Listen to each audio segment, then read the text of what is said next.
Welcome back, folks, to our discussion of Proclaim Liberty. We are on Lesson 19, and now we're dealing with the executive branch, the President of the United States, what we call the most powerful political office in the world. It's interesting that the founders intended to severely limit the power of the President. Look at letter A under Roman numeral 1. Madison pointed out the Constitution was structured so that the powers delegated to the federal government are few. Do you remember that quote? Few and defined. Do you remember how many areas of responsibilities the founders gave to the executive branch? There were about 6. That's few, isn't it? 6 areas. We'll be talking about those. He also pointed out that, quote, the number of individuals employed under the Constitution of the United States will be much smaller as your blank, than the number employed under the particular states. How do you like that? A small number of people doing a very few things. Letter B. In Washington's day, there were 350 civilian employees serving a population of 3 million. Today, there are approximately 300 million, or 100 times more people. So the government would have to have at least 35,000 civilian employees to maintain services at the 1790s level. Are you following me there? But suppose that modern complex circumstances require 10 times more government workers than Washington had. That would mean 350,000 workers today on the federal level. Well, since we have approximately 3 million government employees, that makes the ratio of government workers compared to the number of people they serve 100 times greater in our day than in Washington's era. And I think you can see by that there has been an explosion on the federal level of employees and things for those employees to do, many of which, as we've already pointed out, are not within the constitutional power. And we'll be discussing some of those. Letter C. The founders contemplated heavy responsibilities for the president, but limited those to 6 areas. And here they are. Number 1, he is our chief of state. What does that mean? Does that mean he's a dictator? He can tell us what to do? He can dictate to us and make laws? No, he's our chief of state. We honor him as our leader. He speaks to foreign countries for us. He's our chief of state. Number 2, he's the commander-in-chief of the military. Okay? That's certain power, especially when there's a declared war, as we've decided. Number 3, he's the chief executive officer of the whole executive branch. He's their boss. He can tell them what to do. He can give them orders within the executive branch, that is. He's their boss. All the executive authority in the Constitution resides in one person, the President. Number 4, he's the chief diplomat in handling foreign relations. He is the one who speaks to foreign countries for us. Number 5, he's the chief architect for needed legislation. The founders knew that Congress would basically be state-oriented, but the president, they felt, should have in mind the needs of the entire nation, and so he can recommend to Congress laws that should be passed to benefit the entire nation. And number 6, he is the conscience of the nation in granting pardons or reprieves where he feels justice requires them. This is a great power when you think about it. When mercy and compassion appease the demands of justice, that's a very special power. And the president has it, and many governors have it. Has it been abused? Yes, but those are the 6 areas of responsibilities of the president.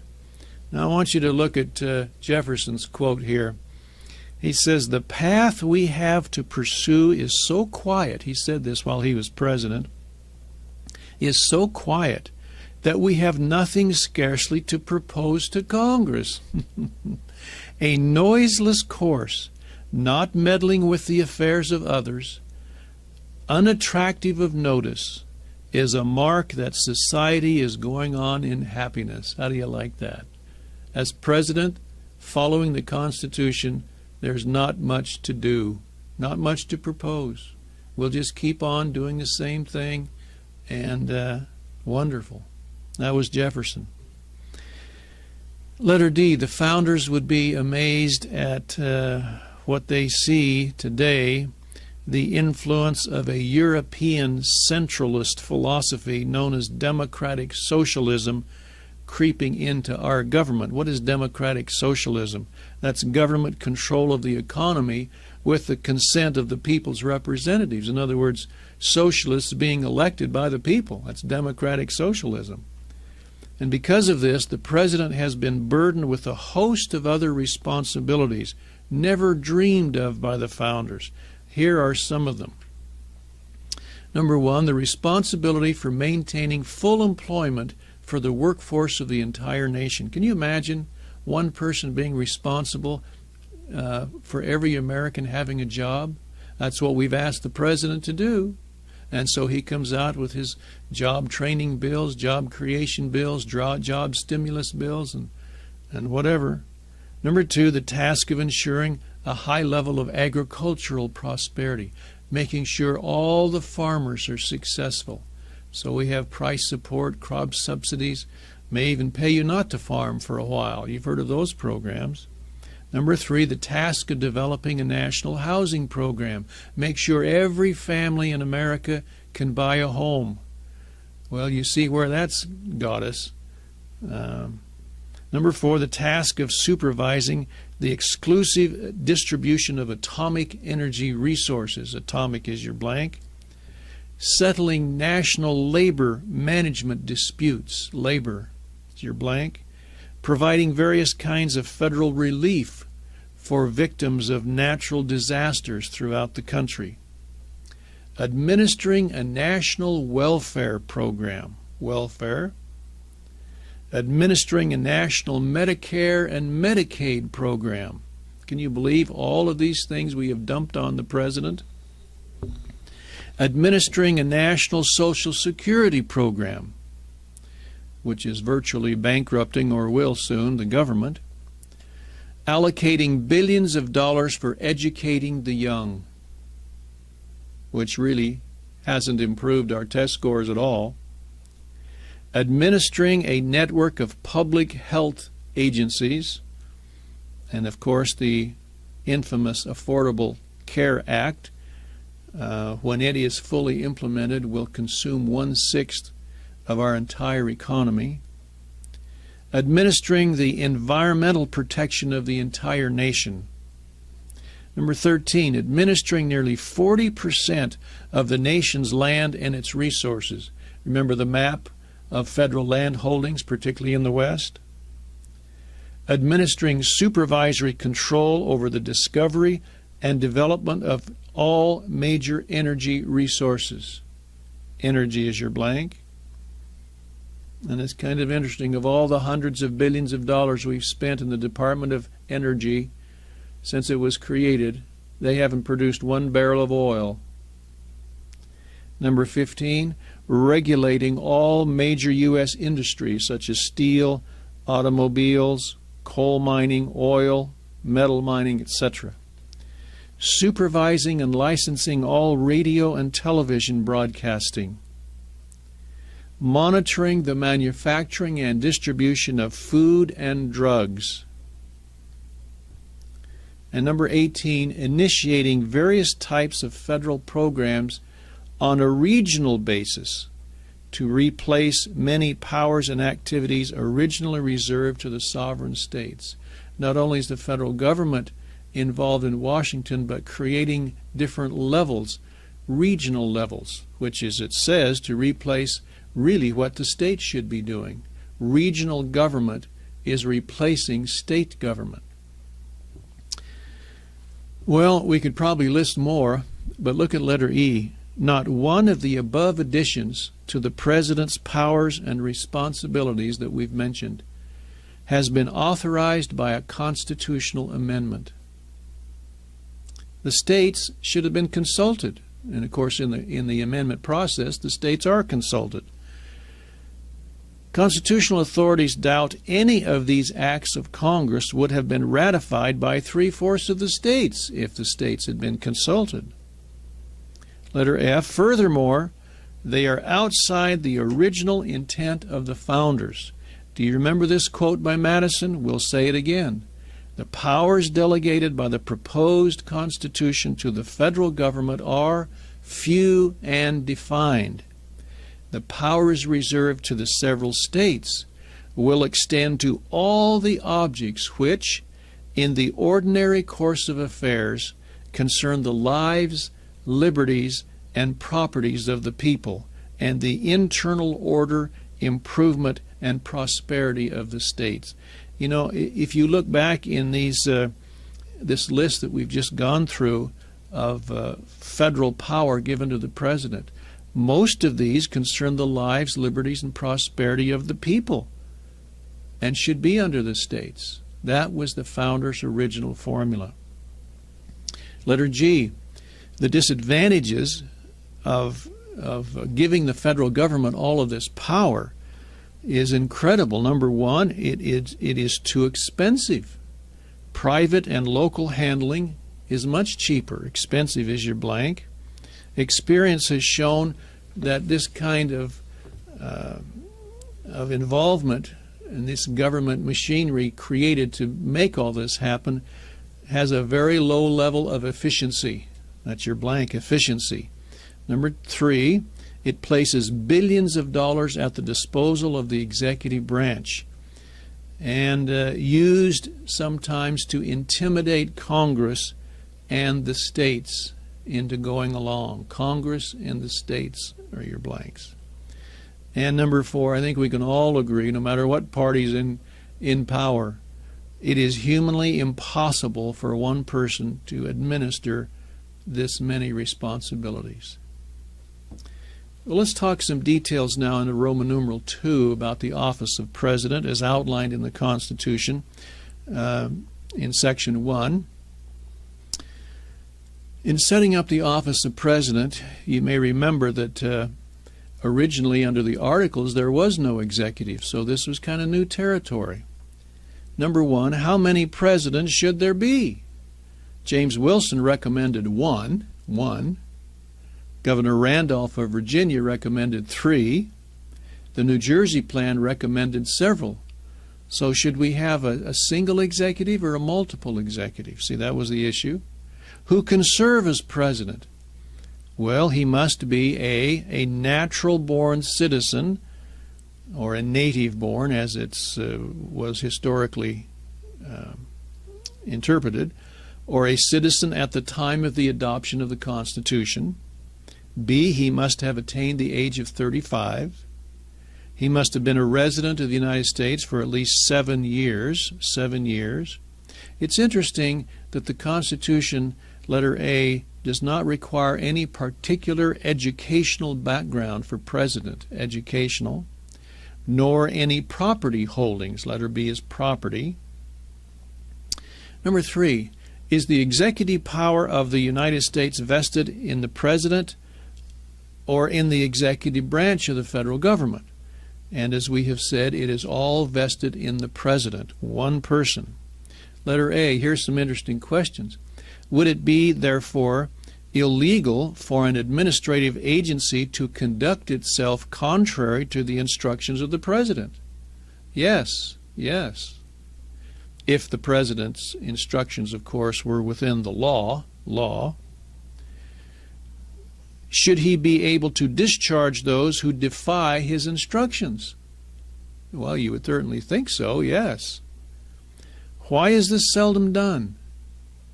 Because of the protection government employees have under civil service regulations. Civil service are your blanks. About how many are discharged from the federal service each year? Amazingly, about 1 out of every 10,000 employees. Has this seriously impeded the work of the executive branch? We say yes, absolutely. Yes, yes. Number 4, what is the president's term of office? 4 years, as you know, 4 years. Letter A, would it be better to limit the president to a single term of 6 years? They debated that in the convention and decided no, 4 years is enough with no limit. B, why can the president only serve 2 terms then? The 22nd Amendment was passed, as you remember, when FDR served for 12 years, had been elected 4 times, died in his 4th term. Number 5, who should elect the president? This question required 60 ballots before the convention decided on the Electoral College. I want you to think through this with me now. Okay, we're going to have a president. We've decided we'll have one president. Now, how is he going to be elected? How is he going to be chosen? And this was a major issue. Can you imagine 60 different discussions and straw ballots on how to elect the president? And here were some suggestions. Under number 6, letter A, well, let's let the House or the Senate elect the president. Those are your blanks. And they decided, no, that's too political and too close. Letter B, how about the governors of the states then? Governors of the states. No, that's still political, Well, here's another suggestion, letter C. How about by a popular vote of the people? You like that? The people elect the president? No, they said no. Really, the people won't take the time to study the issues, to really study the issues, to study the candidates. And it's kind of interesting. The people get caught up in emotion in these kinds of elections. Have we not seen this? And so the founder said, no, that's not really the best basis either. So how do you elect the president? Letter D, after 60 different discussions, they came up with this incredible system by appointing electors from each of the states. This has become known as the Electoral College, as you know.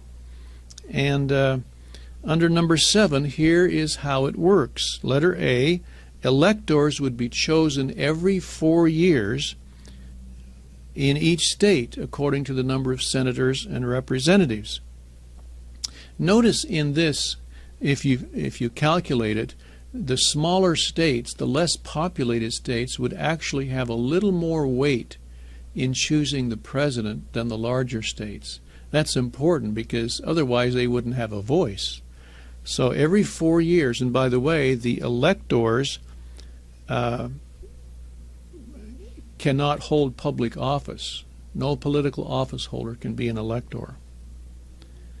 Letter B, the electors would meet then in their respective states, and by secret ballot each would nominate 2 persons that they felt like could serve as president. 2 persons. Notice, there's no national conventions. There's no political parties. Isn't that interesting? Letter C, the ballots would then be tallied, and a list of candidates with the number of votes for each would be transmitted to the President of the U.S. Senate. Letter D, the lists would be open in the presence of the Senate and House, and the votes tallied, and the list made according to the total number of votes from each of the states. Letter E, the one who received the most votes, if a majority is your blank, of the number of electors would be the president. The next highest would be the vice president. Now I want you to think this through with me, because in a large republic like we have today, would someone usually get a majority of the electoral votes? Probably not, unless he was really well known throughout the nation, like George Washington was, and in that case every elector put George Washington's name down as one of the 2. That's why he was elected unanimously. But when you think about it, in a large republic, there probably wouldn't be many times when anyone would get a majority. So, under the note there, we say only on a rare occasion would this step produce a final decision. Letter F, if 2 or 3 receive the same number more than the required majority, the House of Representatives would make the decision. In other words, if there was a tie of majority votes, would make the decision.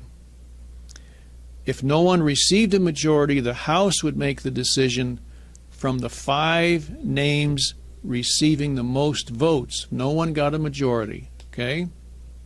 In either case, the voting in the House would be done by the states, with each state having 1 vote. It's important to notice here now, under the Founders' plan, the House would probably make the decision most of the time because no one would get a majority. And also note that the President is not being elected a leader of the masses of the people, but he is being elected as a leader of the Union of States, as in a republic. That's why each state would only have 1 vote. Isn't that interesting? So the smaller states would have the same weight in electing the president as the large states, because, once again, you are electing a president of 50 sovereign states. Isn't that interesting? That's the original Electoral College. Beautiful system outlined by the founders. Of course, we have departed from that, and we're getting into all kinds of situations. Letter G, the founders' original plan to elect the president began to be changed with the passage of the 12th Amendment. That's your blank, 12th Amendment, as political parties began to accumulate political power. Now let's look at a couple of quotes from the founders who talked about this Electoral College concept. First of all, Alexander Hamilton in the Federalist Papers. He said, "Nothing was more to be desired than that every practicable obstacle should be opposed to cabal, intrigue, and corruption. They have not made the appointment of the president to depend on any pre-existing bodies of men who might be tampered with beforehand to prostitute their votes." Isn't that interesting? They rejected the House electing the president, the Senate electing the president, and certainly they would have they would object to political parties being so involved. Hamilton calls these pre-existing bodies of men who might be tampered with beforehand to prostitute their votes.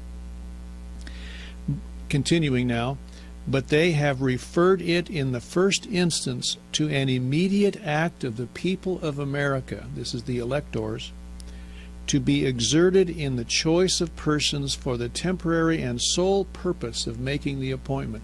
That's the only reason the electors were appointed. They don't hold political office.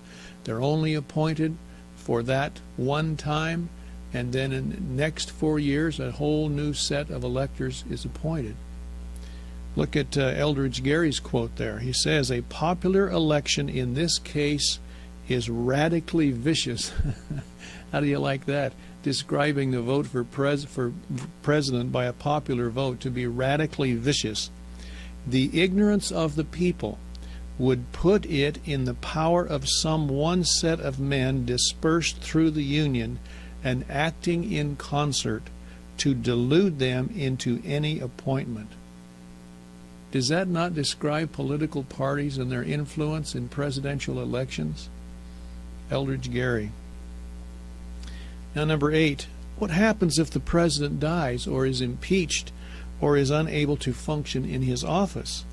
This is finally worked out in the 25th Amendment, which has some dangerous weaknesses we'll describe when we get there. How much is the president paid each year? Your answer today is $400,000. In addition, how much does he receive for annual expenses connected with his official duties? $50,000 is your blank. Letter B, what does he receive after retirement? And the answer today is $191,000 per year, plus free mailing privileges, free office space, and $90,000 for office help. If he dies, his wife gets a pension of $20,000 per year. What was the salary of the first president of the United States? Your blank is $25,000. But George Washington declined to receive any compensation during his 8 years as president. Washington had the incredible attitude, why should I expect to be paid for serving my country? Number 10, before taking office, the president is required to take an oath in which he pledges two things. What are they? Letter A, to faithfully execute the duties of president, and letter B, to preserve, protect, and defend the Constitution. George Washington added the phrase, "So help me God," on his own initiative, but it did not become an official part of the oath until 1862, which is your blank, when it was incorporated into the oath by an act of Congress. Now, Section 2 of Article 2 outlines the duties of the President.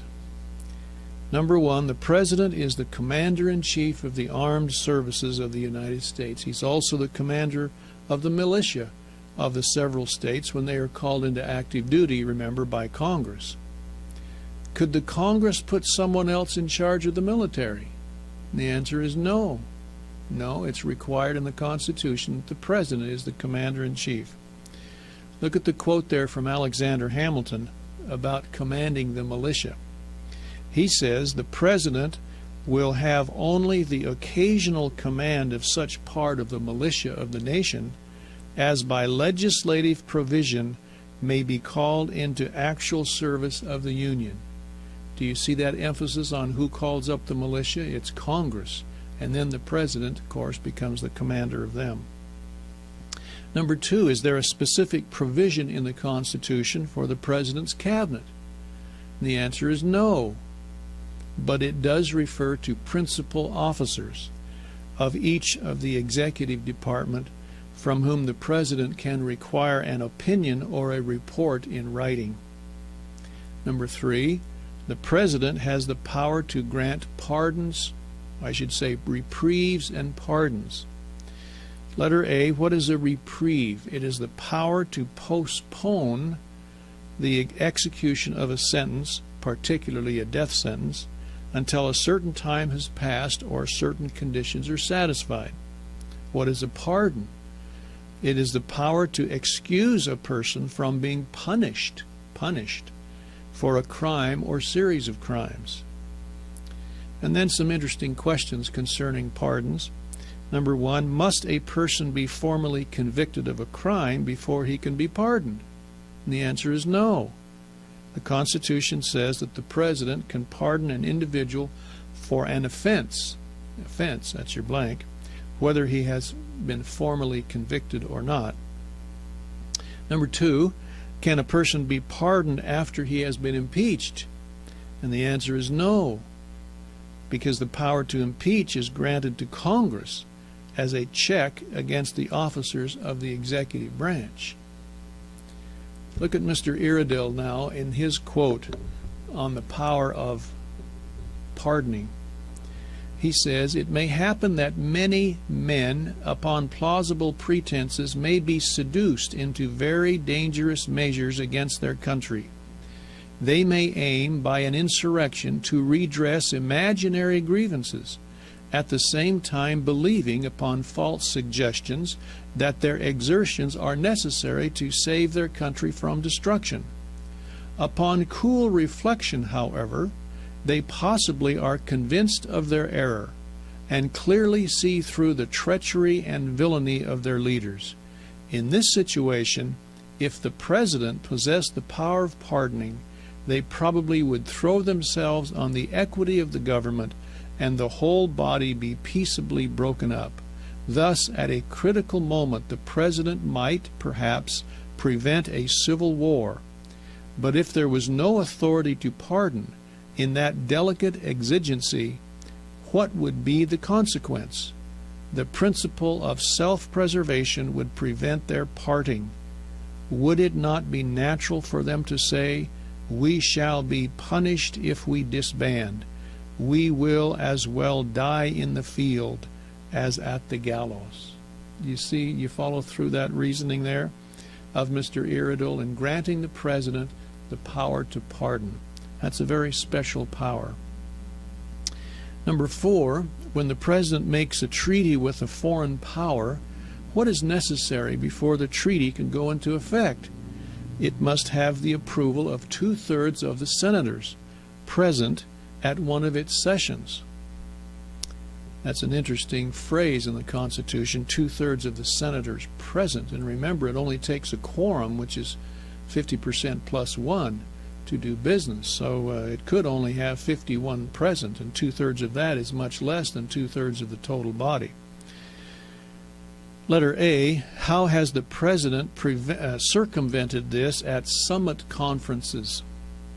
By making what are known as executive agreements with the heads of foreign governments. And of course, an executive agreement, as it is indicated here, is a way to circumvent this without calling them treaties. And executive agreements, then, he can enforce as though it were a treaty. Do you see that problem? Letter B, what is the remedy? An act of Congress is all that would be necessary to prevent these executive agreements. Number 5, the President is empowered to nominate ambassadors, judges, and other important officers of the government. Congress may designate which positions are to require the advice and consent of the Senate. Letter A, does it require a 2/3 vote in the Senate to approve an appointment, or merely a majority of those present? And your blank is a majority. B, what about the appointment of inferior officers in the executive and judicial branches? Congress can authorize these to be appointed by the heads of the departments. Letter C, what if an important position requiring the advice and consent of the Senate becomes vacant while Congress is not in session? The President may commission someone to fill that job. Commission is your blank. But his commission will expire if the Senate has not approved him by the end of the next session. Now we come to Section 3 of Article 2. How often may the President address Congress on the State of the Union? The answer is as often as he feels it is necessary. Necessary is your blank. Must he deliver it in person? The answer is no. It's kind of interesting. Most presidents before the turn of the 1900s, before Woodrow Wilson, did not deliver it in person. They wrote it and had it read to Congress.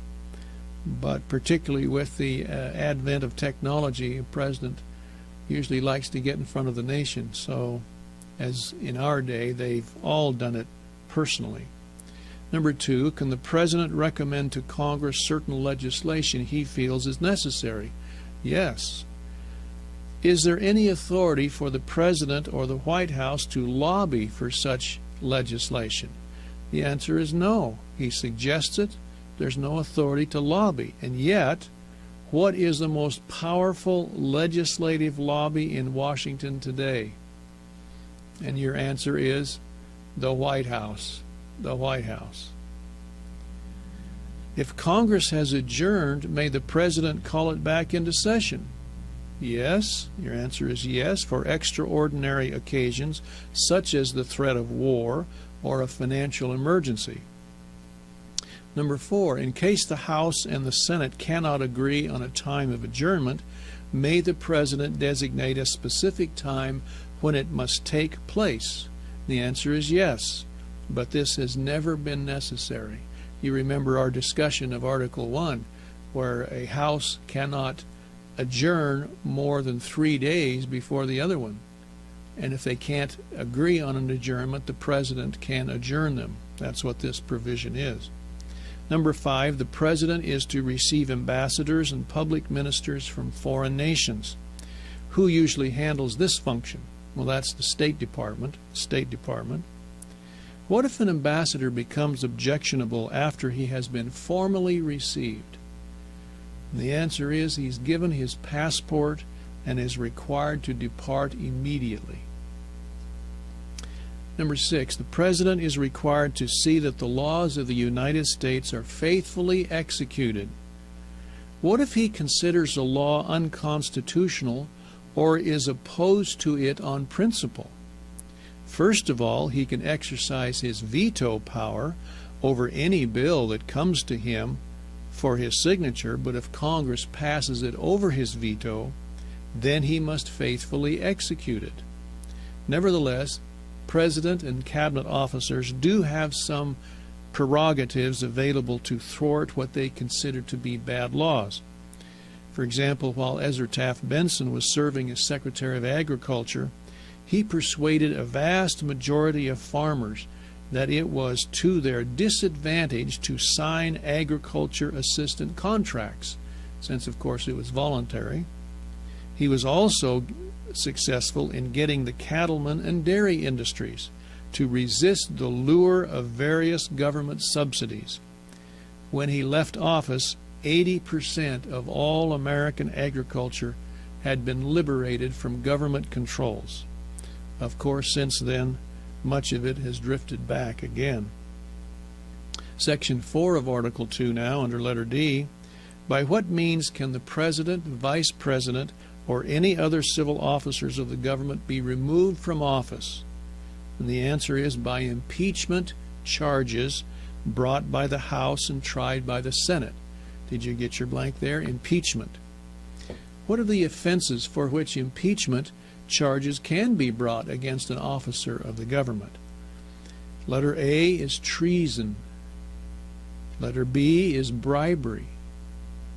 Letter C, high crimes and misdemeanors. High crimes and misdemeanors. Number 3, has any president ever been impeached? And the answer, of course, is yes. Letter A, has a president ever been convicted of impeachment and removed from office? No. So it's important to know that impeachment is only to bring charges against.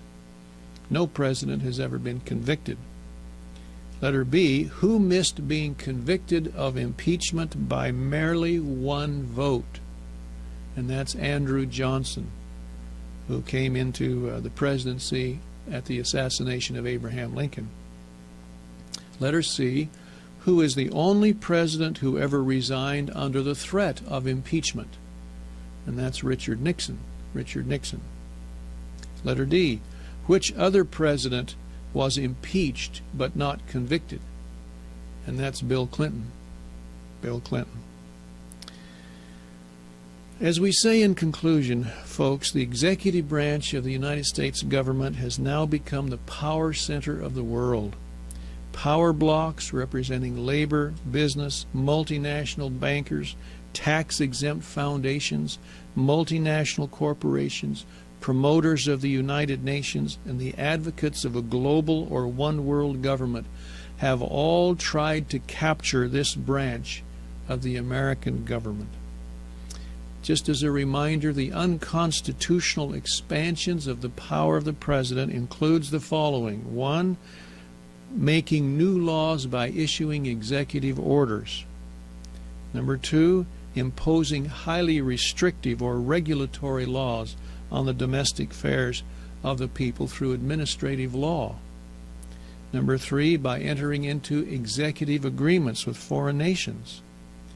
Number 4, by administering the distribution of tens, and nowadays we could probably say hundreds of billions of dollars in government projects, which gives the President tremendous power to influence the votes of senators and congressmen whose districts and states might be the recipients of this money. Number 5, by administering billions of dollars in foreign aid, which can be given or withheld according to the President's sympathy or hostility toward a particular country. Number 6, making grants of federal funds dependent on the willingness of the recipient to accept the policies and guidelines imposed unilaterally by federal administrators in Washington or from their regional offices. Incredible power has grown up around the president. That concludes our discussion of the executive, and it concludes Lesson 19. Thank you very much.